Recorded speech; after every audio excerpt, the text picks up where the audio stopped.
সকলোলৈ নমস্কাৰ জনাইছোঁ। এটি বিহু কলিৰে আমাৰ এই গছপৰীয়া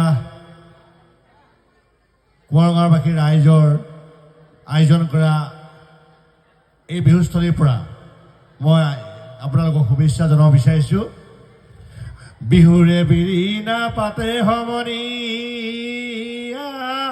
ঐ বিহুৰে বিৰিণা পাত, ঐ বিহু থাকে মানে বিহুকে বিনা বা, ঐ বিহু গ'লে বিনা বাকাক। আজি আপোনালোকে ইমান সুন্দৰভাৱে বহি আছে বিহু চাবলৈ। বহাগ আমাৰ ভূপেন দাই কৈ গৈছে যে বহাগ এটি ঋতু নহয় এটি মাহ, ই অসমীয়া জাতিৰ আয়ুৰেখা, গণজীৱনৰ হাঁহ। আচলতে বিহু অসমীয়া জাতিৰ কাৰণে প্ৰাণৰো প্ৰাণ, হিয়াৰ আমঠু বাপতি আহোন ৰঙালী বিহুটি আহিলে আমি সকলো অসমীয়াই আমি অতি আশাৰে অতি আনন্দৰে আমাৰ এই ৰঙালী বিহুটিক আদৰিবৰ কাৰণে ৰৈ থাকোঁ। আৰু এই বিহুৱে আমাক মৰম ভালপোৱা, উৎসাহ উদ্দীপনা প্ৰেৰণা আমাক বহু কথা শিকাই যায়।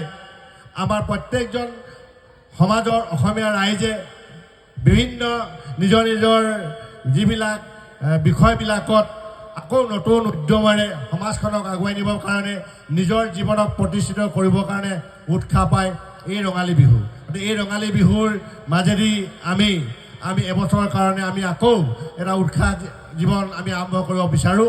গতিকে আমাৰ আজি গছপৰীয়াবাসী ৰাইজে এনে সুন্দৰভাৱে এদিনীয়া কাৰ্যসূচীৰে ৰঙালীক যেনেধৰণে আদৰিবৰ কাৰণে উদ্যোক্তা মণ্ডলে যি প্ৰয়াস কৰিছে, আৰু ইয়াৰ যোগেদি তেখেতসকলে আমাৰ এই অঞ্চলৰ উঠি অহা যিসকল প্ৰতিভাৱান আমাৰ নৃত্যশিল্পী, যিসকলে আজি ইয়াতে বিভিন্ন তেখেতসকলে নাট প্ৰদৰ্শন কৰিছে বা নাচিব ক শাখা খ শাখা বিভিন্ন আধুনিক নৃত্যত, তেখেতসকলৰ এই অনুষ্ঠানটো হৈছে আচলতে তেখেতসকলৰ উৎসাহৰ স্থান, প্ৰেৰণাৰ স্থান।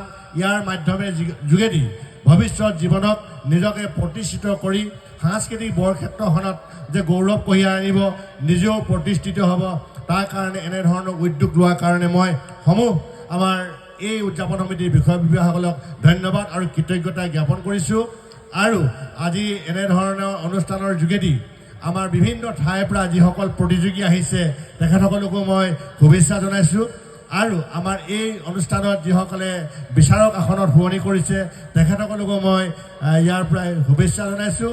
আৰু সুন্দৰ হওক, বহাগে আমাক যেনেধৰণে মৰম ভালপোৱা চেনেহ আনি দিছে, ঠিক তেনেদৰে আমি সদায় আগন্তুক দিনত বিভিন্ন জাতি জনগোষ্ঠীৰ মাজত সমন্বয়ে যাতে আগবাঢ়ি যাব পাৰোঁ, শান্তিৰে থাকিব পাৰোঁ, তাকে আমি কামনা কৰোঁ। বেছি দীঘলীয়া নকৰোঁ, সকলোকে শুভেচ্ছা জনাই মই আজি এই মহা অনুষ্ঠানত আচলতে মই সঁচাকৈ ভাল লাগিছে।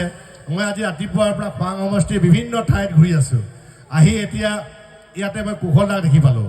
আপোনালোকক কুশলদাক পৰিচয় কৰাই দিছে যে সদৌ অসম কোঁৱৰ বংশাৱলীৰ কাৰ্যকাৰী সভাপতি। কুশলদা এজন অকল এই কোঁৱৰ বংশৰ কাৰ্যকাৰী সভাপতি নহয়, কুশলদা এজন উদ্যোগপতি, কুশলদা এজন সমাজসেৱক, কুশলদা এজন লেখক। বিভিন্ন ধৰণৰ সময়ত তেখেতে চিফুং নামেৰে এটি অনুষ্ঠানৰ যোগেদি বিভিন্ন তেখেতে কিতাপ মানে তেখেতে প্ৰকাশ কৰি আহিছে। গতিকে কুশলদাৰ কাৰণে আপোনালোকে এটা হাত চাপৰি দিবৰ কাৰণে অনুৰোধ জনাইছোঁ। আৰু এই মজেন দা আছেই, গতিকে মই আৰু ৰবীন দা আছে, মই ৰবীন দাক আজিও যেতিয়া যিকোনো মঞ্চত যিকোনো স্থানত ৰবীন কোঁৱৰ দাক মই সঁচাকৈ দেখা পাই নিজকে আৰু আগুৱাই যাবৰ কাৰণে প্ৰয়াস কৰিম, চেষ্টা কৰিম।